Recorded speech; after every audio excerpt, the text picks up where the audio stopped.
राज ठाकरे और उद्धव ठाकरे एक ही स्टेज पर, कुछ दिन पहले आपने एक स्टेटमेंट किया था कि ये दोनों एक तरह आ जाएंगे एक जगह।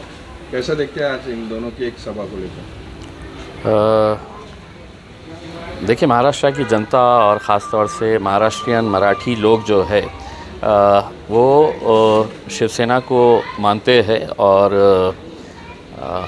बाल ठाकरे ने जो शिवसेना बनाई थी उसको तोड़ने फोड़ने का काम भारतीय जनता पार्टी ने किया था, क्योंकि उनको ये मालूम था कि अगर हमें सत्ता में आना है, हुकूमत अगर हमें महाराष्ट्र के अंदर बनानी है, हम पूरे देश भर के अलग अलग राज्यों में हुकूमत तो बना सकते हैं, लेकिन महाराष्ट्र में जब तक शिवसेना है तो हम सत्ता में नहीं आ सकते। तो उन्होंने शिवसेना को तोड़ने और फोड़ने का काम किया था।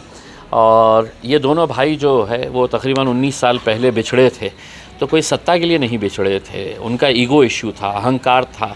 राज ठाकरे को लगता था कि मुझे अहमियत नहीं दी जा रही है, उद्धव ठाकरे को बाला साहब ठाकरे ज़्यादा प्रमोट कर रहे हैं, तो उस अहंकार की वजह से, उस ईगो की वजह से वो छोड़कर चले गए थे। 19 साल बाद ही सही, कहते हैं ना कि बेटर लेट देन नेवर। दोनों को एहसास हुआ कि हम दोनों के जुदा होने से कोई तीसरा ही इसका फ़ायदा उठा रहा है, और वो तीसरा कौन है? तो भारतीय जनता पार्टी है।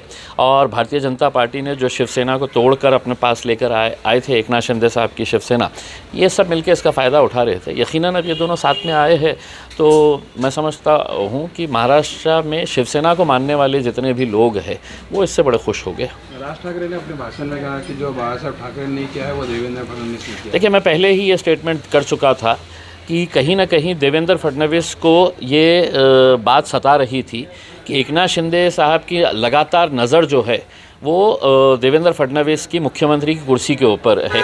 जब वो मुख्यमंत्री बन रहे थे तो किस तरीके से उन्होंने अपने नाराज़गी जताई थी, अपना बॉडी लैंग्वेज और उनका जो हाव भाव था, उससे साफ ये आ रहा था कि मैं इस निर्णय से खुश नहीं हूँ, मुख्यमंत्री मुझे ही बनना चाहिए। लेकिन स्वाभाविक है, भारतीय जनता पार्टी को ज़्यादा सीटें मिली थी तो उनका मुख्यमंत्री हो गया था। तो कहीं ना कहीं ये डर सता रहा था, तो उनको चेकमेट करने के लिए उन्होंने सोचा कि चलिए एक पार्टनर तैयार रखते हैं। अगर ये कल के दिन शिवसेना छोड़कर, तोड़कर अगर मेरे पास आ सकता है तो मुझे छोड़कर ये कहीं पर भी जा सकता है करके, तो एक दूसरा पैरेलल उन्होंने अपना एक सिस्टम तैयार करके रख लिया। राज्य में इससे फ़ायदा और नुकसान किसको होगा पता नहीं है, आने वाले वक्त के अंदर पता चलेगा नुकसान फ़ायदा क्या है। ये इनको मुबारक है, तो हम तो हमारी लड़ाई अकेले लड़ते हैं, उसमें देखा जाएगा कि आने वाले वक्त के अंदर कि नुकसान किसको और घाटा किसको होता है। भविष्य में क्या ये दोनों साथ में रहेंगे, क्या लगता है? देखिए, मतलब आज जिस तरीके से लोगों के अंदर एक जल्लोश था, उत्साह था, और मराठी महाराष्ट्रियन जो है वो बाल ठाकरे को मानते हैं, इसमें कहीं पर भी कोई ये नहीं है, विवाद नहीं है, दुमत नहीं है, ये आपको एक्सेप्ट करना ही पड़ेगा।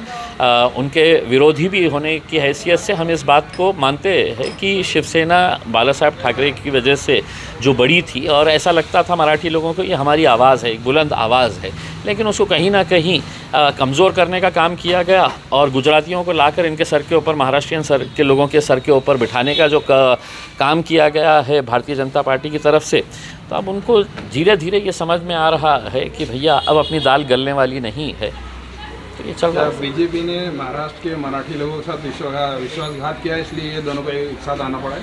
देखिए, भारतीय जनता पार्टी ने है तो सिर्फ मराठी लोगों के नहीं है, पूरे देश के साथ विश्वासघात किया है।